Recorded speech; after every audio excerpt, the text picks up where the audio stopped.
Sometimes I feel like throw my hands up in the air.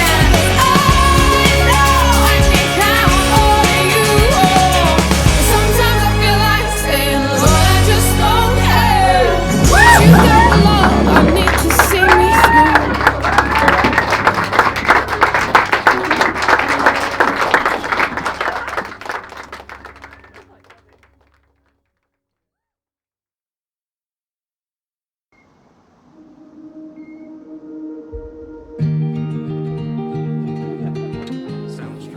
Right, firstly, I'd like to thank, from Pauline and myself, we'd like to thank everyone for joining us today to celebrate the marriage of our beautiful daughter Victoria and Jason on this truly special day. And obviously, helped by the weather. I sincerely hope everyone's enjoyed themselves today as much as we have. I'd like to welcome Jason into our family as son-in-law number 2, as Aaron is number 1.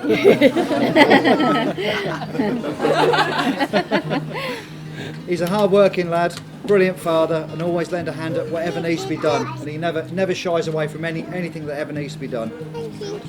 I know that Vicky and Jason have a great future ahead of them. They are both extremely caring individuals, and have a great circle of friends and family who love them both very dearly. Plus having two of the most beautiful children in Jacob and Louisa May, who are a credit to them both. I would like to thank my wife Pauline, who on the 24th of April 1992, 27 years ago this coming Wednesday, gave birth to our second beautiful daughter, Victoria, weighing in a healthy, now I have to get this correct, 6 pounds and 13.5 ounces. Later that day she met her sister Gemma, and the very next day we all returned to our home to start the next chapter of our lives. She's an incredibly loving sister to Gemma, Jack and Elizabeth, the quietest, the most content of all four. Having said that, she's always had a canny knack of getting what she wants when she wants it. Possibly a trait she learnt from her mother. Is that true? Yeah. Vicky is the most caring, loving young lady you could ever dream to meet. She's always put others first, and we're so proud to call her our daughter.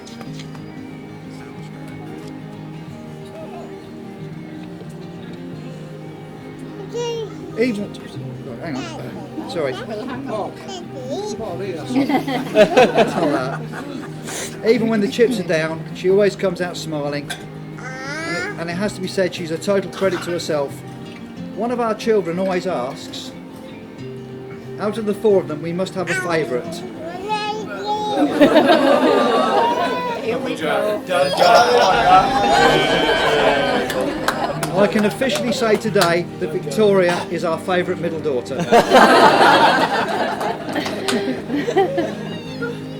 Apart from working in a nursery, the one thing that Vicky has always wanted was an original Mini, which we managed to get her as her very first car. True to form, she was never fazed by driving it. What is by today's standards was a prehistoric vehicle. She used to bomb off to work in Lavendon each day, but I don't think she ever really got the hang of the wind down windows and the choke. Well, that's my job almost done. It remains for me to propose a toast to the bride and groom, Mr. and Mrs. Rousenbeck. So if I can call all of you to be upstanding, please. Nice.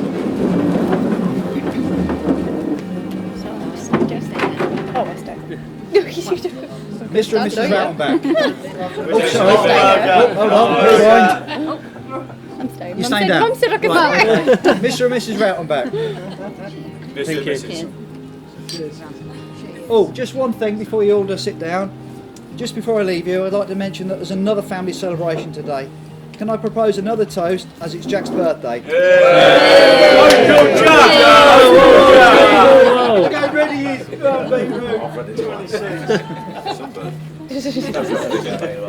Thank you very much, everybody.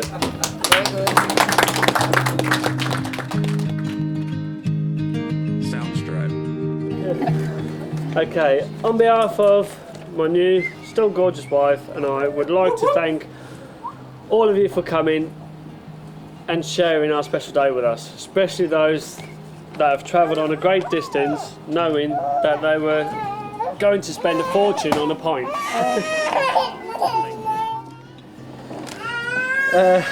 Thank you to the bridesmaids, you all look stunning and have done a great job keeping Vicky calm and getting her here on time. The ushers, fantastic. Jack, well done fella, and happy birthday. Sorry to overshadow you, but by the sounds of the applause, you got that. Brown, Lee, as my best man. Cheers, buddy. I know you don't want a speech, so that's good. Thanks, mate. Now to two of the most favourite, or the most important people in my life. Jacob, my boy. You are a miniature of myself. You are so handsome, so kind-hearted, caring, helpful and funny. A bit like my old man, or a bit like your old man. Come on.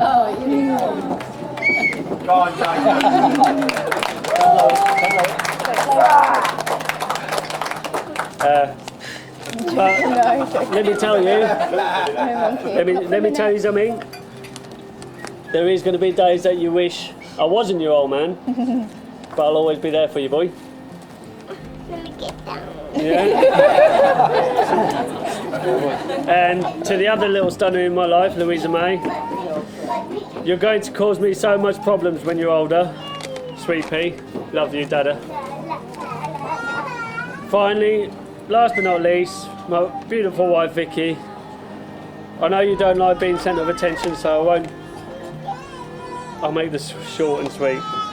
You look absolutely amazing, even though you topped me today by miles. I really am the luckiest guy on the planet, and I want to thank you from the bottom of my heart for walking into my life and into my arms, and also for giving me two most beautiful children a man could ever ask for. And I'm sorry for all the bad times, but now is the time to get rid of the bad memories and make new ones.